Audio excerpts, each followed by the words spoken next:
Bonjour à toutes et à tous, je m'appelle Alexandre Mirlès et je suis le conseiller spécial du Forum de Paris pour l'intelligence artificielle et aujourd'hui l'animateur de ce deuxième podcast de notre série qui précède la 7e édition du Forum de Paris pour la paix qui aura lieu le 11 novembre prochain. Une deuxième émission qui est consacrée au thème de l'intelligence artificielle et de la recherche de solutions politiques internationales pour la mettre au service du bien commun. Je suis particulièrement heureux d'animer cette émission dans un moment crucial pour le développement de l'intelligence artificielle. Nous sommes 2 ans après la mise à disposition du public de ChatGPT, de solutions d'intelligence artificielle générative qui, je crois, ont changé profondément notre quotidien. Nous sommes 1 an après la première conférence internationale consacrée spécifiquement au sujet de l'intelligence artificielle à Bletchley Park au Royaume-Uni. Et nous sommes à quelques mois seulement, 3 mois, du sommet de Paris pour l'action sur l'intelligence artificielle, qui réunira des chefs d'État, des décideurs, la société civile du Nord et du Sud autour de cette question. Donc c'est vraiment le moment d'en parler. Et surtout, je suis très heureux de faire cette émission avec 3 personnalités de renom, d'experts sur ce sujet, que je présenterai de gauche à droite. J'ai d'abord à ma gauche Gabriela Ramos, qui est sous-directrice générale pour les sciences sociales et humaines à l'UNESCO depuis 4 ans, après une longue carrière dans la diplomatie multilatérale qui l'a amené à servir comme fonctionnaire du gouvernement mexicain, mais aussi Sherpa à l'OCDE, basé à Paris. Gabriela Ramos a notamment impulsé et accouché en quelque sorte le premier texte signé par 193 pays sur l'intelligence artificielle en 2021, la recommandation sur l'éthique de l'IA, et on en reparlera. J'ai face à moi Arantxa González, qui est la doyenne de l'école d'affaires internationale de Sciences Po Paris, qu'on connaît parfois sous son acronyme anglais PSIA, qui est évidemment ancienne ministre des Affaires étrangères espagnole dans le gouvernement Sanchez, et qui a elle aussi derrière elle une carrière dans la diplomatie à la fois européenne, à la Commission européenne, mais aussi multilatérale, internationale, notamment à l'Organisation mondiale du commerce, où elle a servi comme directrice de cabinet du directeur général pendant 8 ans, et qui s'est beaucoup intéressée à ces questions d'intelligence artificielle, y compris sous un prisme de l'égalité, de développement durable, l'égalité entre les genres, autre sujet dont on reparlera. Et enfin, à ma droite, j'ai le plaisir d'accueillir Charles Thibault. Je devrais peut-être dire docteur Charles Thibault, puisqu'il a soutenu sa thèse vendredi, il y a 3 jours, sur la stratégie d'influence d'un grand acteur de la technologie. Il a travaillé sur les GAFAM, sur les questions de technologie, les rapports de force économiques et politiques qu'elles entraînent, après une première carrière comme journaliste. On y reviendra, mais je vais peut-être commencer par vous donner la parole, Charles Thibault. Quand on parle d'intelligence artificielle aujourd'hui, le mot est sur toutes les lèvres. C'est difficile de passer une journée sans avoir une conversation là-dessus, qu'elle soit diplomatique, qu'elle soit informelle, amicale. Ce mot est très présent. De quoi parle-t-on, vous qui suivez ce sujet depuis 6 ou 7 ans à l'IRIS, un think tank de relations internationales? Quelles sont les principales tendances d'évolution de la technologie et de quoi parle-t-on quand on parle d'IA aujourd'hui? Eh bien, merci beaucoup pour votre invitation. Effectivement, c'est un vaste sujet. L'intelligence artificielle, c'est, pour paraphraser Yann Lequin, qui est aujourd'hui l'un des chefs de l'IA de Facebook, c'est un ensemble de technologies qui ont pour but de confier à des robots, des machines, en fait, des tâches qu'on avait habituellement dédiées à des animaux et à des êtres humains. Donc ça, c'est la définition la plus simple. Et puis, de façon assez prosaïque, en fait, ce sont des procédures statistiques, probabilistes, accolées à des techniques algorithmiques d'apprentissage et puis de grandes capacités de données qui vont permettre effectivement à des machines de mimer peut-être quelque chose que pourraient faire des humains, parfois beaucoup mieux, parfois de façon beaucoup moins aboutie. L'intelligence artificielle, c'est vrai qu'on en parle beaucoup ces dernières années, notamment depuis le début des années 2010 en réalité, parce qu'il y a eu un saut technique qui a été engendré notamment autour des techniques dites de deep learning, ce qu'on appelle aussi l'apprentissage profond, et qui ont en fait qui ont dérivé sur tout un ensemble d'applications qu'on connaît bien aujourd'hui, effectivement, l'IA générative, mais plein d'autres choses, la reconnaissance faciale, les véhicules autonomes, etc., etc. Voilà, on est aujourd'hui dans une période d'efflorescence, disons, des applications de l'intelligence artificielle. Arantxa González, une question simple pour commencer. Faut-il avoir peur de l'intelligence artificielle? Je ne crois pas qu'il faut avoir peur, mais il faut être conscient, pas simplement des bénéfices de ces nouvelles technologies, de cette nouvelle manière d'utiliser les données et les algorithmes, mais il faut aussi penser au potentiel négatif, même voire destructif. Alors, il faut réfléchir d'abord à l'impact sur les changements climatiques. Ça semble loin, mais c'est très près. L'IA est très énergivore. À chaque fois que vous interrogez ChatGPT, chaque fois que vous faites votre demande, c'est comme si vous étiez en train de charger votre téléphone. Donc, c'est juste pour vous donner une idée de l'impact sur les changements climatiques. 2, il y a des problèmes aussi du côté de l'économie, concentration du pouvoir entre les mains des très peu, avec plein d'autres qui sont laissés de côté. Et pour beaucoup des pays au sud, je suis sûre qu'on en parlera. Il y a un enjeu, Alexandre, démocratique, parce que l'IA peut aussi être utilisée pour désinformer, pour construire des biais, pour manipuler l'opinion publique, etc. Il y a un problème important sur le marché du travail, parce que l'IA, elle va créer probablement de nouveaux emplois, mais on sait très bien, comme Charles nous l'a dit, qu'elle va faire disparaître beaucoup d'autres emplois et que tout cela, il va falloir le gérer. Et enfin, il y a un enjeu sérieux des guerres et des paix. Parce que ces algorithmes qui peuvent nous aider à conduire des voitures sans chauffeur peuvent aussi être utilisés pour tuer des gens. Donc, voilà un peu les grands thèmes sur lesquels il faut travailler, pas pour avoir peur, mais pour décider quelles sont les règles éthiques, quelle est la gouvernance et comment on va réguler l'usage de cette IA. Alors, si on reprend la liste des thèmes que vous avez faite, guerre et paix, travail, démocratie, énergie, climat, on voit qu'on a en fait les grandes têtes de chapitre de la gouvernance internationale. Que parler d'IA, en fait, c'est parler de la manière dont on s'organise entre États et pas seulement avec tous les acteurs pour la paix, pour le progrès, pour le développement. Gabriela Ramos, ça a été l'une des grandes affaires de votre vie, de votre carrière et plus récemment de cette négociation à 193 pays pour adopter une première norme, un premier standard. Moi, je voudrais vous poser la question du comment faire. Comment faire pour s'attaquer collectivement à cette liste de problèmes impressionnants qui a été listée par Arantxa González. Quelles institutions, quelles structures de gouvernance internationale peuvent garantir que l'IA soit mise au service du bien commun et peut-être quelles méthodes diplomatiques faut-il employer pour arriver à produire des normes qui permettent de faire aller dans le bon sens cette révolution technologique et industrielle? C'est une question très large, parce que maintenant, il y a beaucoup de structures qui se penchent sur comment on peut vraiment diriger le développement de technologie. Et le mot « diriger », c'est très important, parce qu'il y a 4 ans, quand on a fait l'adoption de la recommandation de l'éthique de l'intelligence artificielle à l'UNESCO, tout le monde nous disait « Ah mais non, à la technologie, on la laisse seule. Les marchés, ils savent mieux. Et les big tech, qu'est-ce que tu vas lui dire, les big tech? Qu'est-ce qu'on va dire à la technologie? Et on a essayé de tourner cette discussion, qui était une discussion seulement technologique, en discussion sociale, en discussion de politique, en discussion de nos sociétés. Pourquoi on a besoin de cette technologie? Et ça, c'est la question éthique. Pourquoi? Et donc, pour avoir la gouvernance, il faut avoir une réponse collective. Et pour nous, à la UNESCO, c'était l'éthique de l'intelligence artificielle qui s'est traduit pour le respect des droits humains, de la dignité humaine, de la soutenabilité environnementale, de l'équité genre, de vivre dans des sociétés pacifiques. Mais quand on dit ça, ce sont des mots très énormes. Il faut les traduire dans des outils très concrets. Et les outils concrets, c'est d'assurer la transparence, d'assurer l'état de droit. Parce que c'est vrai que maintenant, si on a un problème avec la technologie, qui est responsable? Et qui est responsable dans nos pays?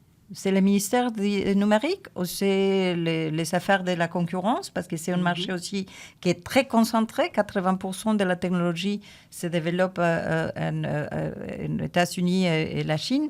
Et après, on reproduit tous les leviers. Ça aussi doit se traduire dans des politiques concrètes. mais aussi de savoir où sont les pays.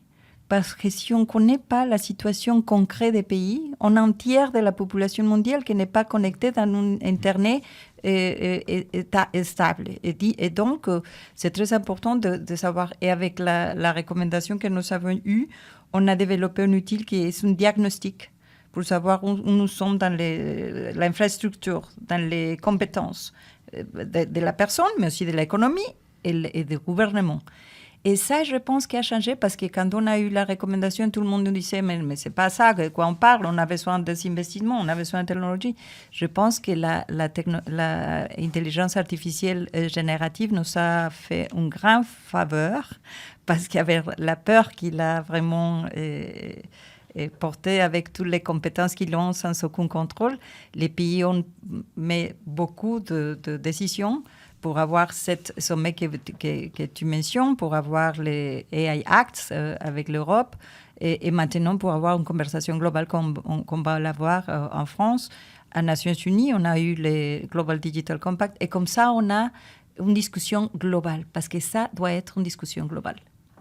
Une discussion globale et peut-être un accent, si je vous suis bien, à mettre sur un dialogue nord-sud autour de l'IA. Il y a peut-être un parallèle qu'on peut faire, et vous m'arrêterez si vous ne le jugez pas complètement juste. Il y a 4 ans, on était en pleine pandémie de Covid. Et on s'est trouvé dans une situation qui a quelques points communs avec la situation actuelle sur l'intelligence artificielle, avec des molécules, des traitements, des vaccins assez vite contre le Covid qui étaient fabriqués dans un très petit nombre de pays par un très petit nombre d'acteurs, mais qui étaient susceptibles d'apporter de très grands bienfaits à l'humanité s'ils étaient déployés au même moment dans l'ensemble de la planète. Et organiser cette réponse collective a été difficile, ça a donné quelques résultats. On peut penser à des initiatives comme COVAX à l'ONU, mais on peut aussi en faire la critique. Moi, je voudrais vous demander maintenant sur cet aspect nord-sud, quelles sont à tous les trois vos attentes, quelle forme pourrait prendre cette discussion pour s'assurer que les bénéfices de l'IA soient équitablement répartis dans toutes les économies de la planète. Qu'est-ce qu'on peut faire? Arantxa González. Alors d'abord, quand on dit nord-sud, il faut faire attention parce que ce n'est pas une question de géographie ni de dénomination. En matière d'intelligence artificielle, la Chine est dans le nord, elle n'est pas dans le sud. Et l'Inde est assez proche du nord, pas tellement dans le sud. Donc faisons d'abord attention.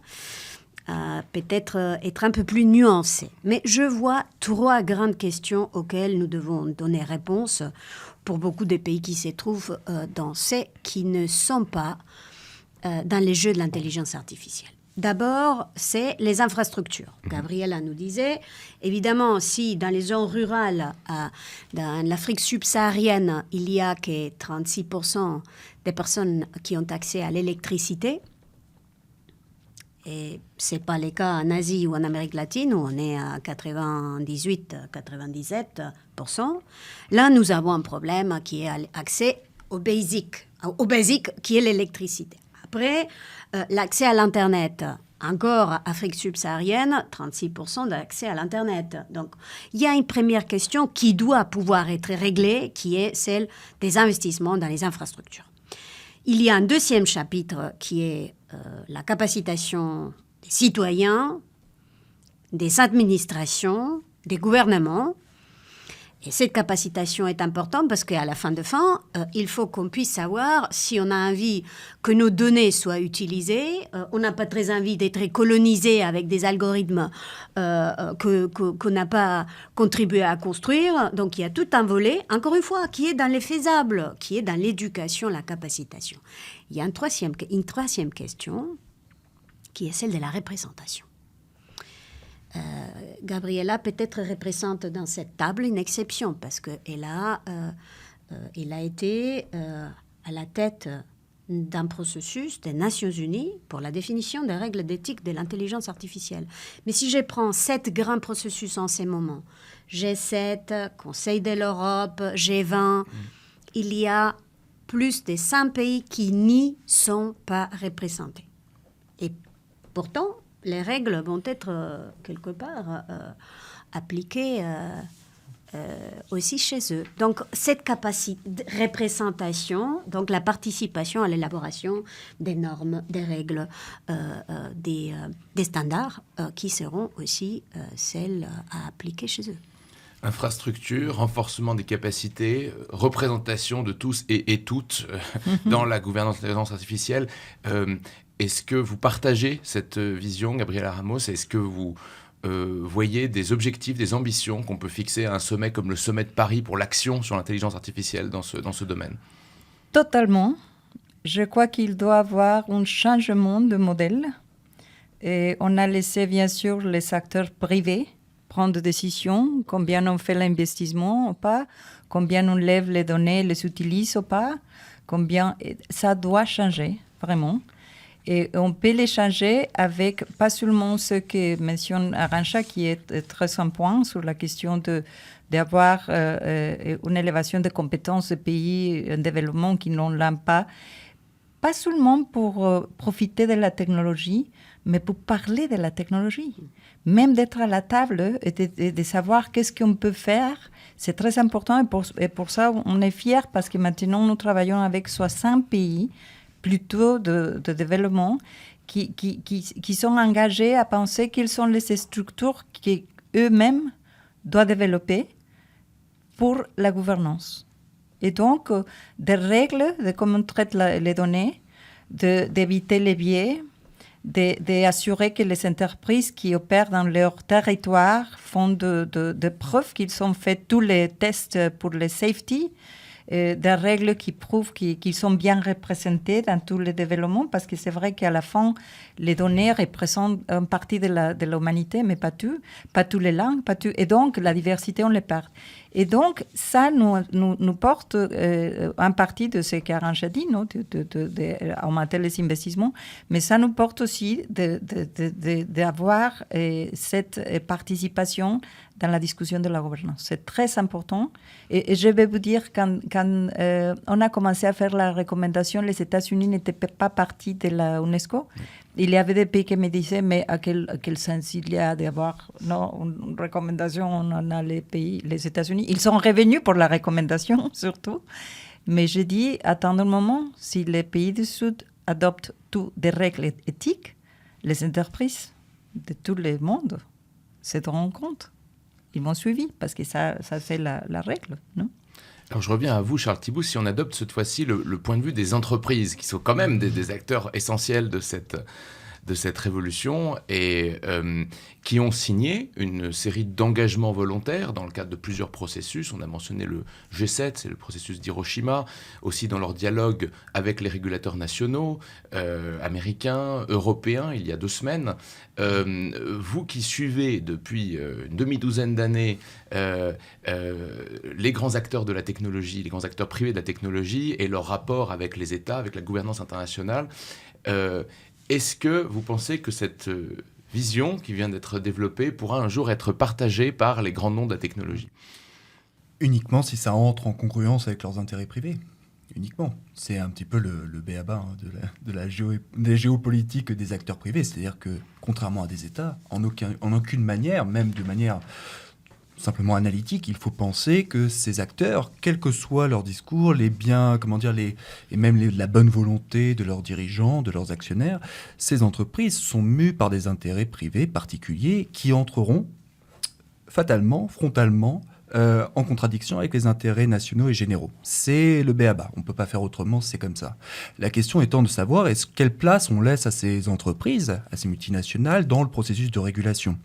Car en effet, elles ont une place très importante, notamment à l'échelle internationale, dans la mesure où le principe de l'État-nation souverain étant fondamental dans les relations internationales, les organisations supranationales, elles, laissent davantage de place à ces acteurs pour pouvoir s'exprimer, pour pouvoir, d'une certaine manière, imposer leurs desiderata. C'est très important, elles font partie de la société civile et en la matière, il faut bien sûr les écouter, il faut voir, elles ont une expertise aussi qu'il faut évidemment prendre en compte, elles savent ce qui est possible de faire et ce qui n'est pas possible de faire. En revanche, la tendance actuelle qui est de dire pour favoriser l'innovation, il faut absolument que ce soit les acteurs de l'innovation qui décident des règles, là ça ne va pas du tout. Ça ne va pas du tout, justement parce qu'on perd de vue l'intérêt général qui doit être nécessairement codifié, produit, formalisé par des acteurs qui sont détachés de ces intérêts-là, qui ont le recul nécessaire. Alors il y a deux solutions. Soit les États reprennent la main, avec évidemment la contrainte que parmi ces États, il n'y a pas forcément que des démocraties, il y a aussi des États autoritaires, des États qui, de toute façon, quels que soient leurs engagements, ne les respecteront pas. C'est déjà le cas aujourd'hui en matière d'intelligence artificielle. Et puis, il y a une autre solution qui me semble une avancée, qui a été initiée ces dernières années en France, qui est celui de la Convention citoyenne. La Convention citoyenne a ceci d'intéressant qu'elle joue le jeu de la démocratie aveugle, entre guillemets, c'est-à-dire le tirage au sort. Et une population formée sur le tas à ces enjeux-là prend une décision finale. Et on l'a vu avec la Convention climat, par exemple, on arrive à des taux d'unanimité quasiment très, très, très importants. Voilà, à mon avis, dans quel sens il faudrait penser à ces questions. Et évidemment, sans marginaliser les entreprises d'aucune façon. Une petite question de suivi sur le point particulier des entreprises. On a vu quand même plusieurs, et des grandes, plaider pour davantage de dialogue avec les États sur la question de la sûreté et s'engager dans un dialogue de sûreté avec des autorités de sûreté de l'IA Bien qui sûr. ont émergé au Royaume-Uni, aux États-Unis, avec un côté proactif. Bien Comment sûr, est-ce qu'on peut expliquer? Mais parce qu'il y a une question de compétitivité derrière. Évidemment, si vous êtes un acteur privé qui est en mesure de fixer les standards en matière de sûreté avec un État, eh bien vous allez avoir un avantage compétitif certain par rapport à des acteurs extérieurs qui, eux, ne seront pas entrés dans le processus. Et là, évidemment, ces multinationales-là, qu'est-ce qu'elles ont en tête? Elles ont en tête la concurrence chinoise. Et le but, c'est de marginaliser cette concurrence chinoise.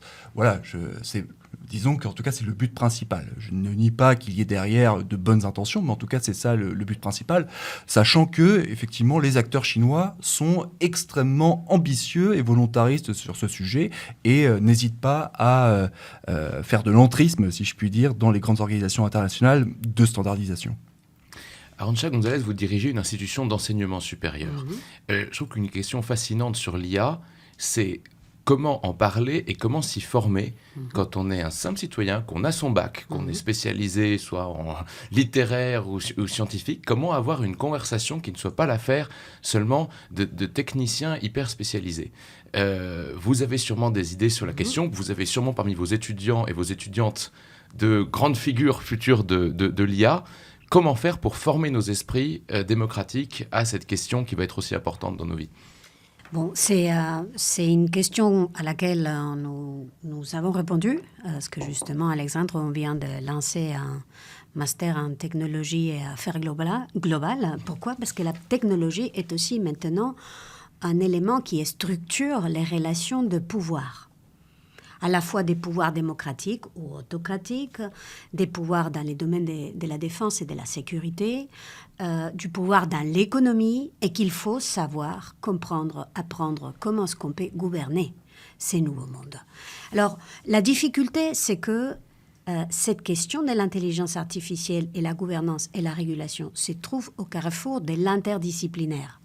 Il faut des spécialistes de la technologie, des ingénieurs, des spécialistes dans les traitements des données, mais il faut aussi les spécialistes dans les questions de l'éthique, les politologues, les anthropologues, les économistes, les juristes. Et donc, il faut arriver à marier ces différents mondes dans un espace commun. C'est l'objet de notre master en technologie et affaires globales, qui est accompagné d'un hub dans lequel nous mettons les publics et les privés à expérimenter, à travailler à des possibles solutions sur comment est-ce qu'une entreprise peut aussi contrôler la manière dont l'intelligence artificielle qu'elle crée peut être utilisée, où les étudiants peuvent travailler avec des régulateurs pour comprendre comment est-ce qu'on peut réguler, et ainsi de suite. Mais c'est une nouvelle frontière aussi pour la recherche et aussi pour l'enseignement. Et donc, pour nous qui sommes dans un domaine académique, un nouveau défi auquel nous devons évidemment répondre. Gabriela Ramos, comment l'UNESCO, qui est l'organisation internationale chargée de la recherche, de la culture, et vous particulièrement, qui chapeautez toute la partie consacrée aux sciences sociales, comment vous voyez cette question de la formation d'une nouvelle génération dans les différents pays du monde qui va devoir s'emparer de cette question de l'IA? Je pense qu'Arantxa et kudos pour cette master a donné la réponse. Ce qui nous frappe avec la technologie, c'est qu'il nous demande d'adaptation incroyable à tous les systèmes. Et donc, c'est ça la question. Ce n'est pas une question... Bien sûr, il faut régler toutes les questions négatives qu'on connaît. Il faut avoir l'état de droit, tout ça. Mais la vérité, c'est qu'on doit penser comment est-ce qu'on peut préparer les étudiants, comment est-ce qu'on prépare la jeunesse qui ont une anxiété pour l'utilisation de ce type de technologie. Comment est-ce qu'on prépare la citoyenneté à se préparer pour la désinformation, de faire confiance à la science. Et ça nous donne cet regard qui est plus multidisciplinaire et que nous n'avons pas dans les institutions éducatives. Pendant des années, on a devenu des experts. Et l'expertise est vraiment valorisée dans les marchés. Si on devient le plus expert de l'expertise, on devient vraiment valorisé. Mais maintenant, je dirais, tous les ingénieurs doivent avoir une leçon d'éthique. Mais c'est comme ça. Et les philosophes doivent faire la mathématique. Et donc, l'aspect critique, l'aspect aussi relationnel de la société et la transition. Parce qu'on va voir c'est vrai que beaucoup des emplois disparaîtront dans les prochaines 2 décennies, mais à la fin, on va créer beaucoup d'emplois. Et donc, comment est-ce qu'on prépare pour cette adaptation? Et ce n'est pas facile, mais je crois que les sciences sociales humaines nous donnent beaucoup de réponses. En tant que modérateur, je suis ravi de voir que vous annoncez un âge d'or pour les généralistes. Je ne sais pas si ce sont les généralistes, ce sont de compétences qui ne sont pas vraiment dans la substance de l'étude. C'est dans la qualité, comment on se prépare aux défis contemporains. C'est différent. Et pour ça aussi, je pense qu'il y a, pas seulement pour nous, pour le gouvernement, et il faut reprendre la main et comprendre comme les politiques publiques, parce que je pense qu'on niait l'aspect de la politique publique et comment est-ce que ça peut encadrer, et comprendre aussi quelles sont les conséquences, comment on le fait. Et pour ça, dans la recommandation éthique, c'était super intéressant parce que c'est vrai qu'on peut arriver à dire « Ok, on impose des normes pour être comme ça et si la sanction est comme ça, on marche. » Non, il y a beaucoup de gens qui sont les développeurs, qui sont dans des équipes. On les demande « Est-ce qu'il y a des femmes dans votre équipe? Est-ce qu'il est divers? Est-ce que vous avez vraiment essayé que les données que vous va travailler ne sont pas biaisées? Est-ce que ce sont représentatives? Est-ce que ce sont des qualités ?» Presque comme la philosophie, je dirais. Avant qu'on conclue notre conversation, je voudrais vous demander à tous les trois, toutes et tous, à 3 mois du sommet, si vous devez formuler un vœu pour ce moment à Paris, le 10 et 11 février. On aura des chefs d'État, de gouvernement, des grands responsables d'entreprises privées, la société civile, des scientifiques, des artistes aussi, puisqu'on consacrera un festival à l'IA, la culture et la création. Si vous deviez formuler un vœu sur une chose positive qui pourrait sortir de ce sommet, ce serait lequel? Et cette fois-ci, je passe de droite à gauche. Charles Thibault. Ce serait un engagement contraignant, voilà. Ce serait un engagement contraignant sur l'interdiction de l'usage de l'intelligence artificielle à des fins militaires. Voilà. Ça me paraît quelque chose de possible, en tout cas d'un point de vue déclaratoire. Je ne sais pas si ce sera appliqué, mais en tout cas que c'est tellement aujourd'hui symboliquement délétère cet usage de l'intelligence artificielle qu'il me semble qu'il y a un espace politique pour pouvoir avancer une telle proposition et qu'elle soit adoptée. Je suis peut-être un peu optimiste, mais voilà, c'est à mon avis la proposition qu'il faudrait avancer. Arantxa González.